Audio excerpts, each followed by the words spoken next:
Welcome back, everyone. I am Cass Pianci, and I'm joined as usual by my partner in crime, not of the criminal sort, Bennett Tomlin. How are you today? I'm doing well. How are you, Cass? I'm doing good. It's been busy. It's been a very busy week for both of us. But today's episode is going to be about SBF's parents, the Bankmans and the Frieds, and their what appears to be increasingly important role that they each played in the criminal elements of FTX and Alameda Research. They called it a family business. They accepted incredibly large salaries. His father was getting $1 million after requesting it because he was only getting $250,000 before. Mom pushed and tried to ensure that any money getting sent to the charity arm of the company had, 2 steps of separation, 2 degrees of separation.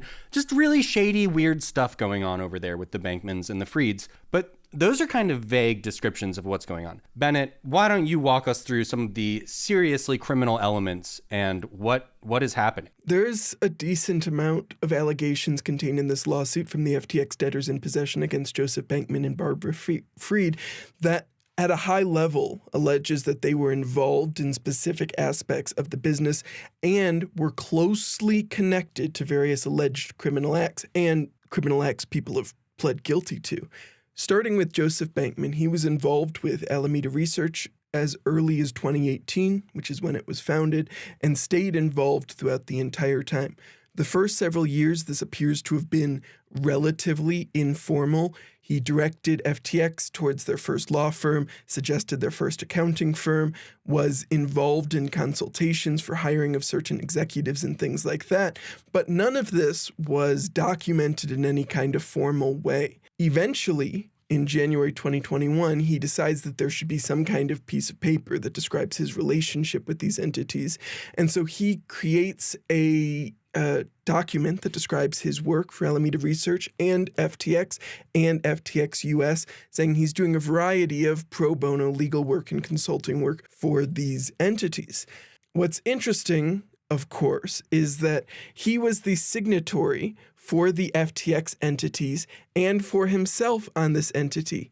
Really has kind of vibes of that loan agreement between Bitfinex and Tether years ago, where JLVDV and Juan Carlo were signing for both entities. And so that was one moment that really struck me as I was going through that, is that he felt the need to, after providing advice for several years, finally in 2021 documents it and says he's providing this pro bono legal advice. This did not stay pro bono for very long. Later in 2021, he would take a leave of absence from Stanford University.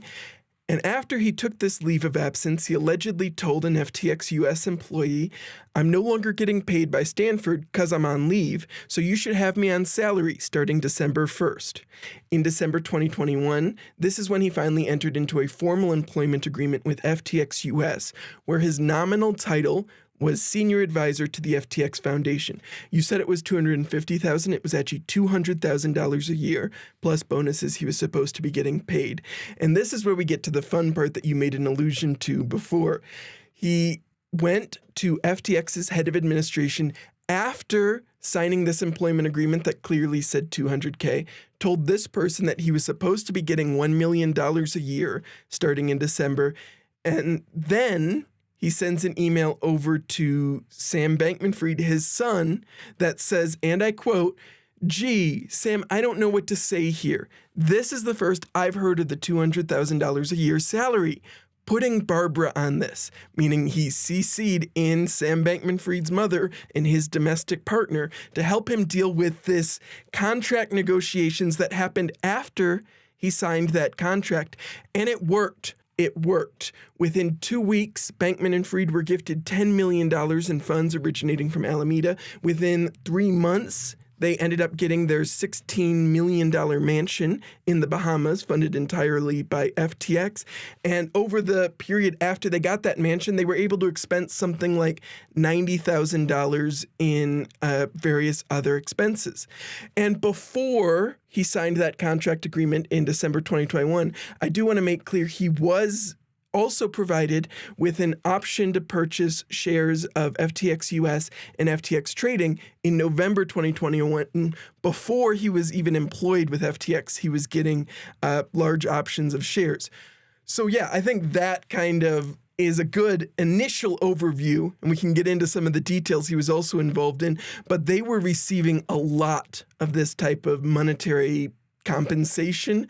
Yeah, well, I want to specifically bring up here some things that really made a red flag go off for me were, for instance, how they were keen to keep the residencies, the properties that they were acquiring with these gifted funds and all of this money that they were essentially taking from customers. Let's be clear on that. That they wanted to ensure that that money and those properties would be shielded from a bankruptcy. And I'm just wondering, like, why? If they're so confident in this business, if they're so confident in their son, if they're so sure this is the future of finance, and I get it, you want to shield your personal property from a bankruptcy, but you just got gifted $10 million. You have to know this isn't exactly personal property, right? Like, you have to know your son is giving this to you. Your son is making money from the company. How is he making all of this money? You haven't really nailed that down yet. And you still are just letting this all transpire. Nobody was asking any questions is kind of what I'm getting to. But the questions they were asking were about, like, ensuring that they were shielded from any problems in the future. Yeah, and we should clarify the timeline a little bit here. There's a 2021 email exchange where FTX's general counsel wants to set up a meeting with their law firm to discuss how assets, including primary residence, can be structured to be bankruptcy remote.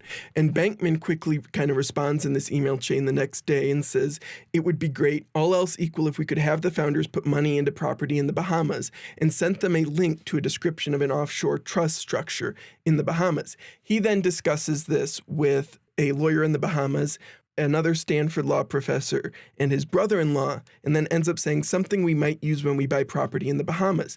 And the reason I'm belaboring this point is because it happens, I think, about a year before they actually end up getting the house. And then 5 months before they get the house, there's another thing that happens, and that's that they apply for residency in the Bahamas, permanent residency in the Bahamas.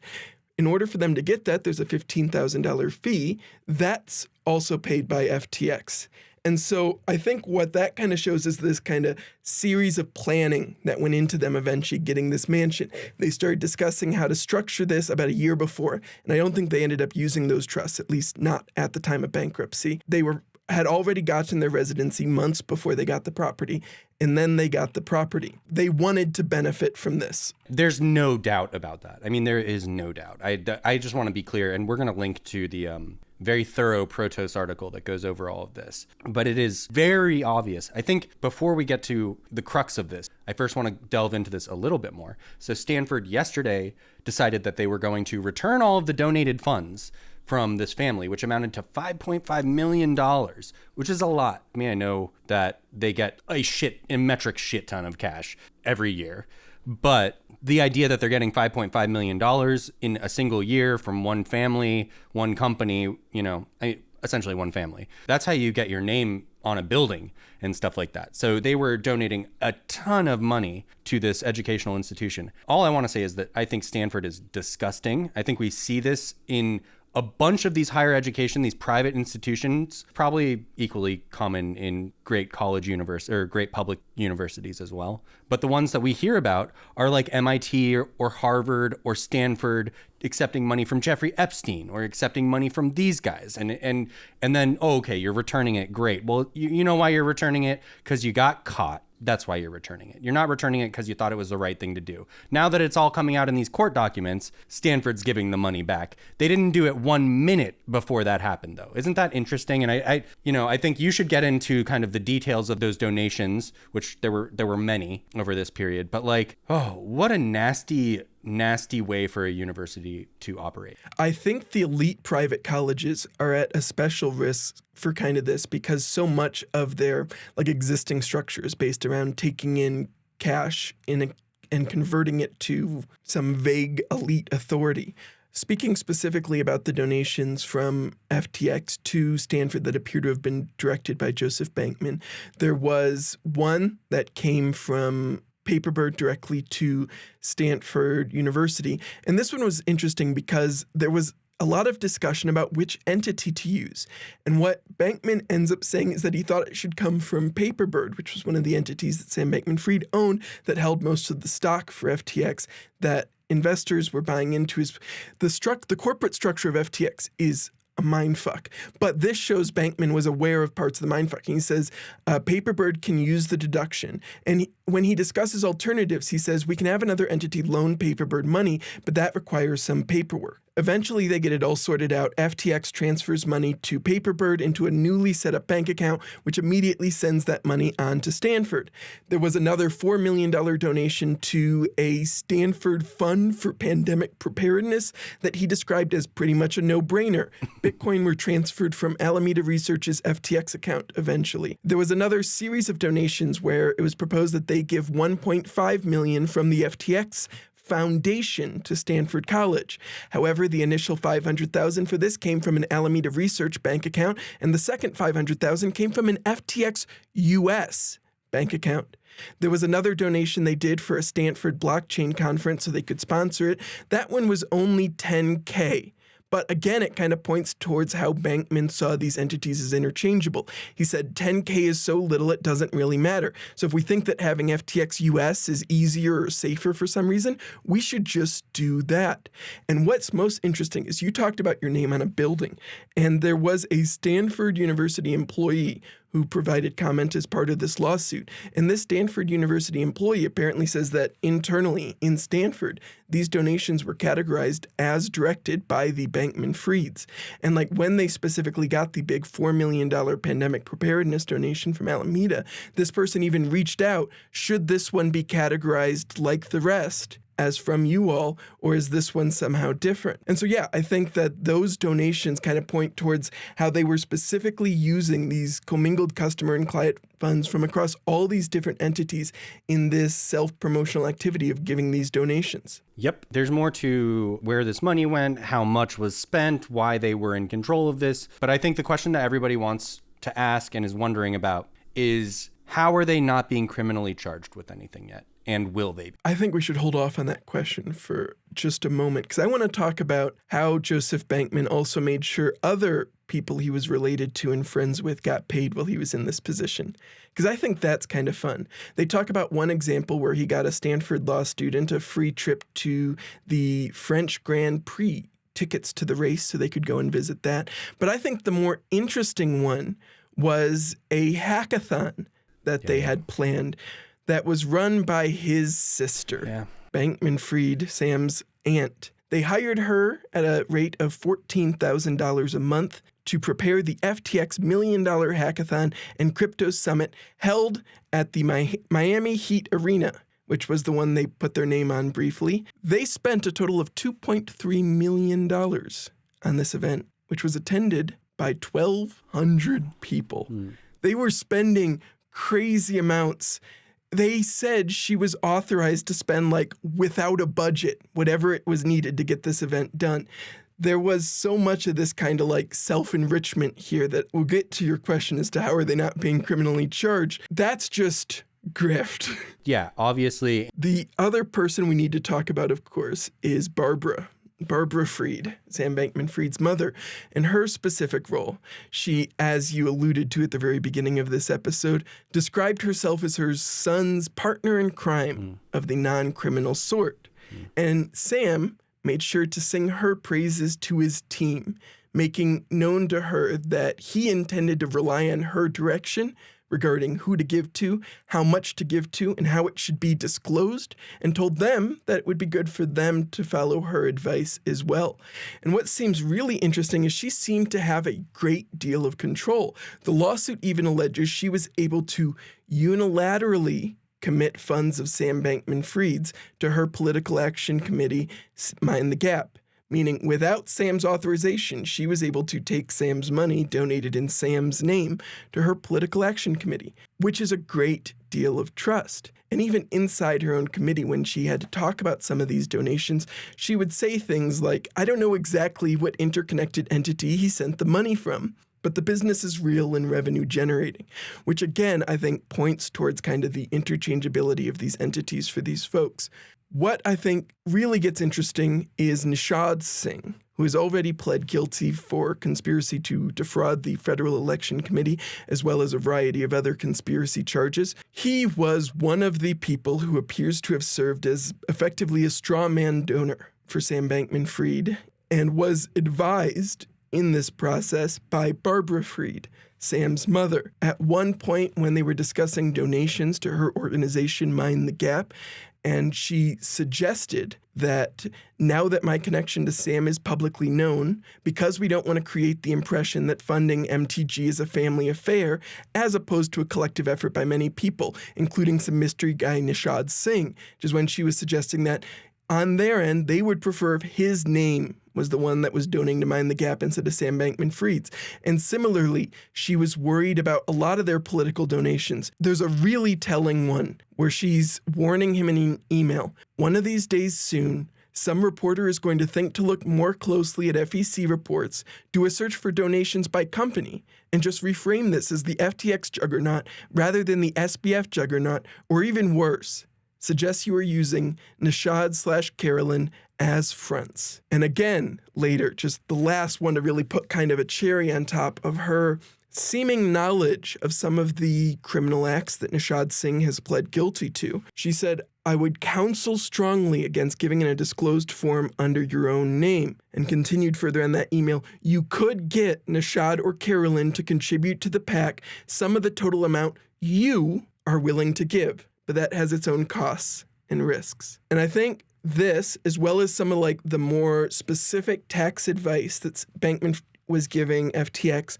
on their specific finances and stuff like that, point towards potential knowledge of criminal acts. I tweeted out shortly after I read through this lawsuit, or as I was about halfway through reading this lawsuit, if I'm being honest, Stanford law professors desperately Googling what to do if I'm an unindicted co-conspirator. And as you alluded to previously, that is kind of what this feels like. It feels like these two law professors who should have known better had high-level knowledge of things that people have already pled guilty to and were deeply involved in the business. Bankman specifically was even mentioned on an internal document as a member of the management of FTX US, along with only a few other names. They had knowledge, they were inside the organization, and they had some amount of presence. One last thing that I think really hammers that home. When we went to Consensus, and we talked about this in our episode that we did after that, Anthony Scaramucci was talking about his experiences in the lead up to and aftermath of the FTX collapse. And one thing he said that seemed to be corroborated in the lawsuit is that Bankman was involved in them attempting to get the emergency funding. And as we said, and we shared the audio clip of Scaramucci saying it, Bankman apparently told Anthony Scaramucci, or intimated to him, that there was an asset liability mismatch at FTX. What happened to me is I was actually speaking in Sarasota, Florida. There was rumblings that day. I think it was November the 6th or something like that, or 7th. The Monday was the 7th. And then I got back to New York and I spoke to Sam's dad about the problem, and it was intimated to me that it was an asset liability mismatch, that they were meeting redemptions and there were assets available, but they weren't necessarily liquid, and they needed time to get the liquidity, and they were looking for some rescue financing. And so at that time, I was a good citizen and a partner in the business. Effectively, they owned a piece of my business. I was certainly trying to help them on their fundraising round. And then I talked to his dad later in the day. How much money were they? Well, they were talking about, and I've said this before, they were talking about $1 billion, Okay. which seemed, a lot of money, but certainly would be manageable in the context of the size of the business. But later in the evening, that number went from $1 billion to $4.5 billion. And then I said, okay, there's obviously a problem, and it's a bigger problem than they want to admit to.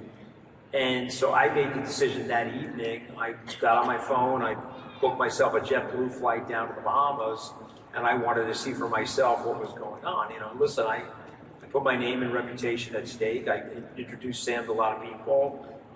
Brett and I, one short year ago, and I believe you were there with us, we had Crypto Bahamas at the Bahamar Hotel. Brett and I organized a dinner for the likes of Tony Blair and Bill Clinton and a whole host of luminaries one short year ago. You fast forward, it's sort of still hard to believe that we're where we are right now.